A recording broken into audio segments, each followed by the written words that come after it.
Hey everyone, today I will show you how to put the Apple gift card on your phone. First, make sure your iPhone is running the latest iOS version. You can check for updates in the settings app under General and then Software Update. Launch the App Store on your phone. The App Store icon is typically a blue icon with a white A.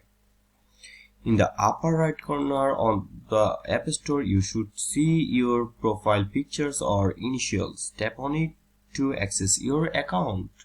Then scroll down until you find the redeem gift card or code option. Tap on it.